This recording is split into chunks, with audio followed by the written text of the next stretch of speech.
Good morning children. सबसे पहले आप लोग अपना अटेंडेंस बना लीजिएगा और अटेंडेंस बनाने का प्रोसेस तो आपको पता ही है।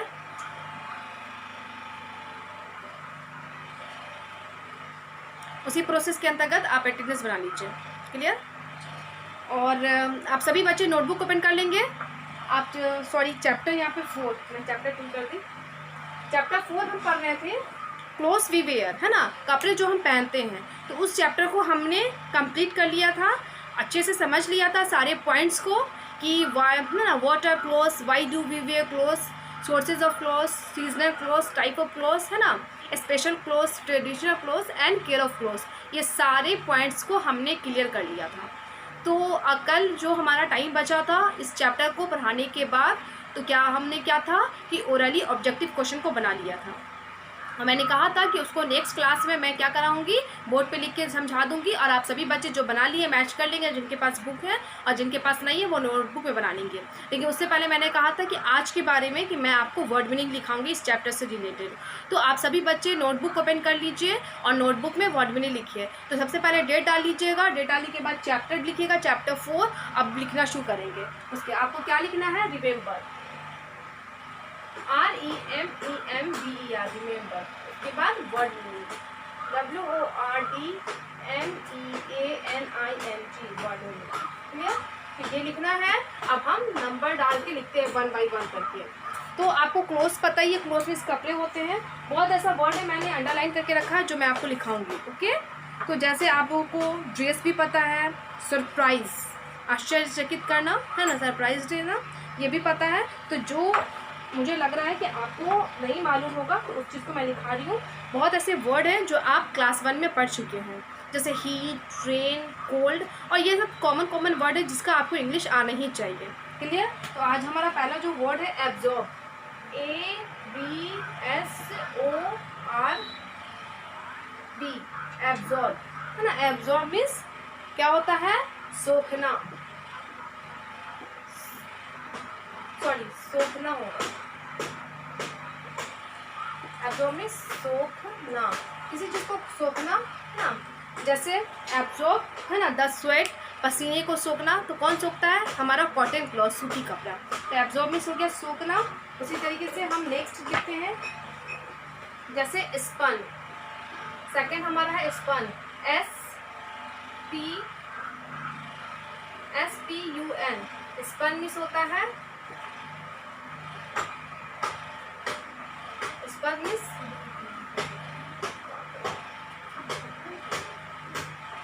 मीन्स गातना। क्लियर?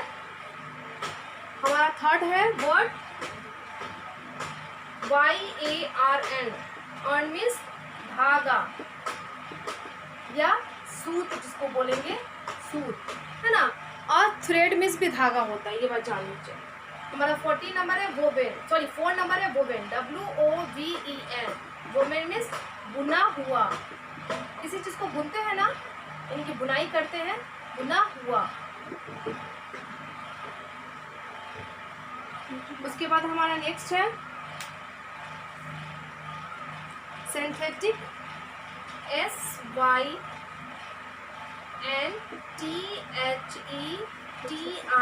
सिंथेटिक मीन्स होता है कृत्रिम, यानी कि आर्टिफिशियल जिसको बोलेंगे, या फिर बनावटी,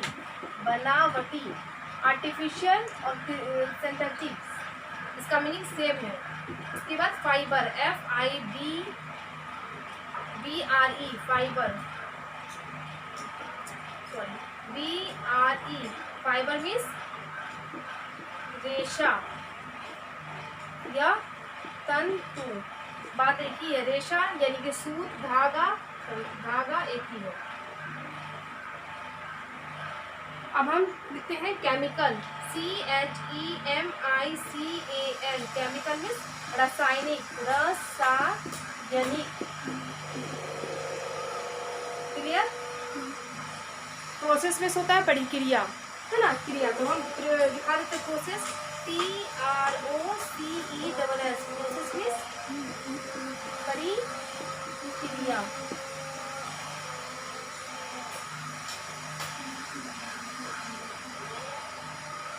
9 नंबर है हमारा water proof, okay, water proof, WATERPROON, water proof means जल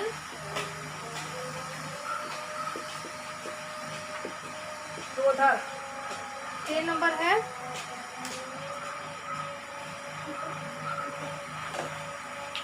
है हमारा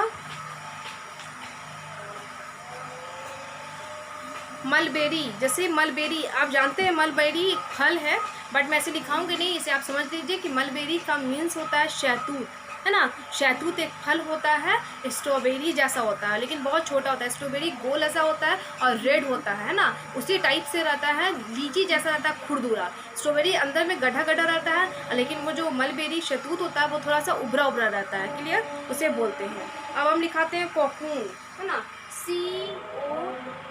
COON। कोकून मीन्स होता है कवच, है ना। कवच हो गया या फिर कोया हो गया, है ना। रक्षा कवच जिसको बोलते हैं, या कोया बोल दो, कोया। ठीक है, पहले हम इतना को समझ लेते हैं, फिर हम आगे का मिटा के लिखेंगे। सबसे पहले ABSORB एब्जॉर्ब सोखना, SPUN स्पन मीन्स काटना, EARN YARN अर्न मीन्स धागा या सूत, WOVEN वोवेन मीन्स बुना हुआ या बुनाई, SYNTHETIC सिंथेटिक मीन्स कृत्रिम या बनावटी, FIBRE फाइबर मीन्स रेशा या तंतु, CHEMICAL केमिकल मीन्स रासायनिक, PROCESS प्रोसेस मीन्स प्रक्रिया, WATE या water, PROOF proof water proof means जल रोधक, जल को रोकने वाला, रोधक मीन्स रोकने वाला, COCOON कोकून मीन्स रक्षा कवच जिसको बोलेंगे, या कोया। ओके, इसी से क्या बनता है, रेशम का धागा। तो पहले हम इसे वाइप करते हैं 10 नंबर, और उसके आगे का वर्ड लिखेंगे। आप सभी बच्चे इसको नोट करके इसी तरीके से लिखिएगा। और अगर पेज इतना अट गया है तो यहाँ पे मत लिखिएगा, नेक्स्ट पेज का इस्तेमाल कीजिएगा, उसी पेज में मत लिखिएगा। क्लियर, उससे राइटिंग गंदी लगेगी। नेक्स्ट पेज का इस्तेमाल कीजिएगा, तो एक पेज में जो भी वर्ड लिखे एकदम नीट एंड क्लीन लगना चाहिए। तो आप सभी बच्चे दूसरे पेज का इस्तेमाल कीजिएगा। आपको पता भी है, जिनको नहीं पता मैंने उनके लिए बोल दिया, है ना। 10 नंबर लिखने के बाद एक पेज फुल हो जाएगा, तो हम नेक्स्ट पेज का इस्तेमाल करना है। क्लियर, हमारे पास बोर्ड पे जगह नहीं है इसलिए मैं वाइप कर रही हूँ। अगर पेज में लिखा दी तो मैं दूसरे पेज में लिख के डाली।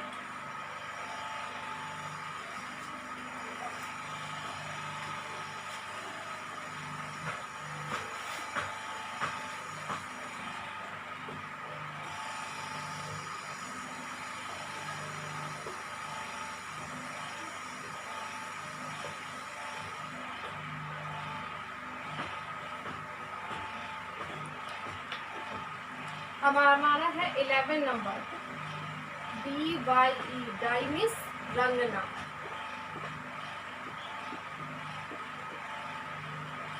या जिसको रंगाई बोलते हैं वो। एक्सपेंसिव, EXPENSIV एक्सपेंसिव मीन्स महंगा या बहुमूल्य, बहुमूल्य या कीमती जिसको बोलेंगे कीमती। 30 नंबर देख लेते हैं कौन सा वर्ड, कैटल। कैटल समझते हैं, cattle CATTLE, cattle. Cattle means गाय या बैल। इन दोनों जानवर को अगर हम साथ में बोलेंगे तो कैटल बोलेंगे। क्लियर, जैसे अगर हम अलग से बोलेंगे तो काऊ एंड ऑक्स हो जाएगा, है ना। लेकिन अगर हमको साथ ही में बोलना है तो कैटल। कैटल मीन्स दोनों कैटेगरी आ गया, गाय और बैल दोनों हो गया। उसी तरीके से हमारा नेक्स्ट है टैनरी, TANNERY, टैनरी, है ना। टैनरी हमें आपको बताया गया था, जैसे लेदर क्लॉथ था, तो लेदर क्लॉथ को क्या करते हैं, टैनरी में डाई करते हैं एंड क्या करते हैं उसमें, जैसे कि जो भी इसको क्लीन किया जाता है, वॉश करने के बाद उस चमड़ी को डाई किया जाता है, कलर किया जाता है। तो टैनरी का होता है चमड़ा बनाने वाला, चमड़ा बनाने का कारखाना, है ना, कारखाना। ठीक है, जिसको हम बोल सकते हैं आम भाषा में, या बोलते हैं चर्म शोधनालय, यानी कि चमड़ा बनाने का कारखाना। क्लियर, अब हमारा नेक्स्ट है नेक्स्ट वर्ड है हमारा traditional, TRADI, TRADITIONAL, traditional means पारंपरिक ना, पारंपरिक, नोज मीन्स कपड़ा, पारंपरिक। उसके बाद हमारा हो जाएगा नेक्स्ट हमारा word traditional clothes difference and, हमारा हो जाएगा traditional region, REGION, region means क्षेत्र।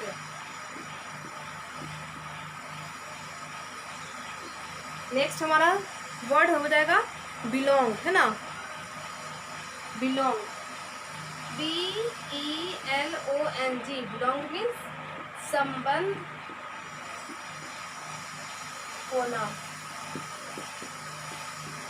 अब बोलेगा बहुत सारा वर्ड है, वो वर्ड ज़्यादा नहीं है, बहुत ही इजी है ना, लेकिन थोड़ा चैप्टर लॉन्ग था हमारा, इसलिए हमारे पास वर्ड मीनिंग का जो स्टॉक है वो ज़्यादा हो गया। क्लियर। अब हमारा रेगुलरली आप समझते हैं, नियमित रूप से, वॉश मीन्स धोना, है ना, क्लीन मीन्स साफ होता है, डेलिकेट लिख देते हैं, DELICATE, डेलिकेट मीन्स कोमल या पतला।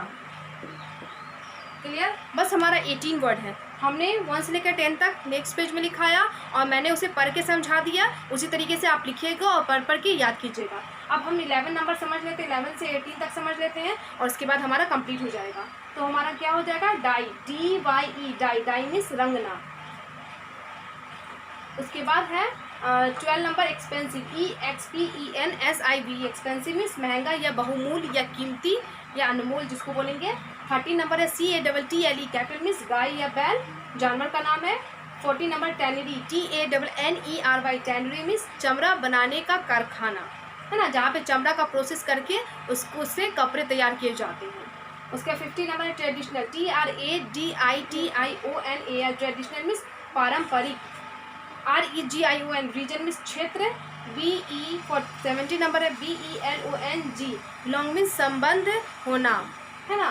और 80 नंबर है delicate, DELICATE, delicate, delicate means कोमल या पतला।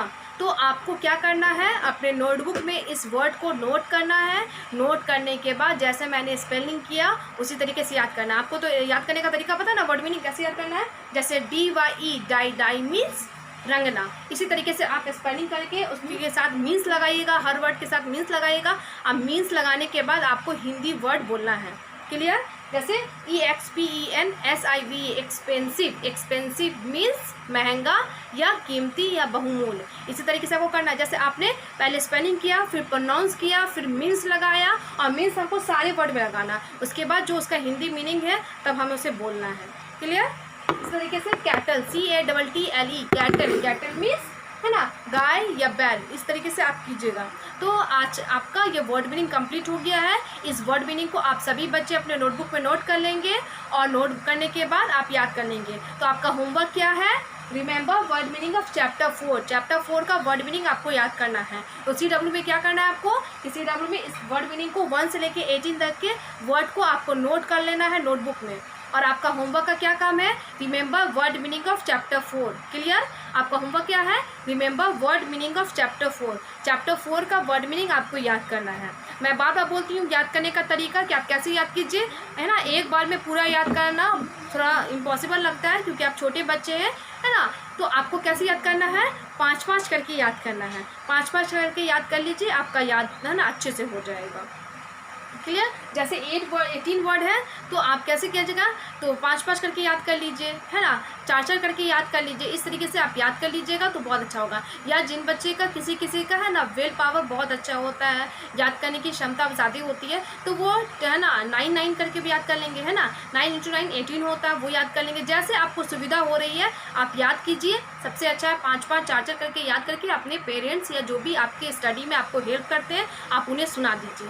ओके, पहले 5 याद कीजिए फिर सुनाइए, फिर थोड़ी देर के बाद 5 याद कर दीजिए फिर सुनाइए, फिर उसके बाद 5 याद कीजिए सुनाइए, फिर 5 याद करिए, फिर 3 बच जाएगा, 3 याद करके सुनाइए। उसके बाद लास्ट में क्या कीजिए कि आप 1 से लेकर 18 तक को पूरा याद कीजिए और फिर एक बार पूरा सुनाइए। उससे तोड़ के भी याद हो गया, एक बार पूरा सुनाने से आपका पूरा रिवीजन हो गया। क्लियर? फिर जब भी स्कूल ओपन होगा तो वो टीचर सुनने का काम करेगी। तो आज का आपका ये होमवर्क है। और याद करने का मैंने तरीका भी बता दिया कि आधा आधा 50-50 करके 25 करके याद कीजिए परसेंटेज, है ना। जैसे 5-5 करके 4-4 करके याद करेंगे तो आपको याद हो जाएगा। 4-4 8, फिर 4-4 8, है ना। इस तरीके से याद कर लीजिए। अगर 16 फिर 2 बच जाएगा एक्स्ट्रा, तो किसी में 5 याद कर लीजिए, कभी 4 याद कर लीजिए। इस तरीके से याद कर लीजिए और याद करके अपने जो भी स्टडी में हेल्प करते हैं उनको सुनाइए। फिर लास्ट में पूरा रिपीट कर लीजिए 1 से लेकर 18 तक का। क्लियर? तो ये आपका हो गया आज का आपका होमवर्क से रिलेटेड बात कि आपको रिमेंबर करना है, रिमेंबर वर्डिंग ऑफ चैप्टर 4। उसी तरीके से हर दिन क्लास के एंड में मैं एक गुड हैबिट टिप देती हूँ। तो आज का गुड हैबिट टिप है ईटिंग हैबिट, है ना, ईटिंग गुड हैबिट, यानी कि खाने का अच्छा तरीका। तो खाने का अच्छा तरीका है जो आपको आज फॉलो करना है, आज ही नहीं है, आज से लेके हमेशा फॉलो करना है। जो भी गुड हैबिट टिप दी जाती है वो उस दिन से लेके रेगुलर जब तक आपका लाइफ है तब तक आप उसे फॉलो कीजिए। एक अच्छे इंसान बनने के लिए हमें अच्छी आदतों को अपनाना चाहिए और अपनाना पड़ेगा, तभी हम एक अच्छे इंसान कहलाएंगे। क्लियर? तो खाने का एक अच्छा आदत है, जैसे कल मैंने बताया था wash your hands, mouth and face, उसी तरीके से आज है आपका do not open your mouth and chew. अपना मुंह मत खोलो और चबाओ, मुंह खोल के चबाना नहीं चाहिए। किसी चीज़ को हम खाते हैं मुंह के अंदर रखते हैं तो मुंह बंद करके चबाना चाहिए। ये खाने का एक अच्छा तरीका है, क्योंकि उस समय हम मुंह खोल के चबाएंगे तो वो सही से चबा भी नहीं पाएंगे और क्या लगेगा, वो बैड तरीका लगेगा, क्योंकि वो कभी बाहर आएगा, कभी गिर जाएगा, है ना, कभी हम सड़क जाएंगे। तो बेहतर है कि हम एकदम मुंह बंद करें और स्लो चबाएं और उसको अच्छी तरीके से चबाएं। तो हमारा आज का गुड हैबिट टिप क्या है कि do not open your mouth and chew, मुंह खोलकर चबाना नहीं चाहिए। आज का गुड हैबिट टिप है, आज से लेकर रेगुलर से फॉलो कीजिए। और ये आपका जो होमवर्क है, remember word meaning of chapter 4, है ना, आपका ये वर्ड मीनिंग है, इसे याद कर लीजिए। आज के लिए इतना ही। Thank you all.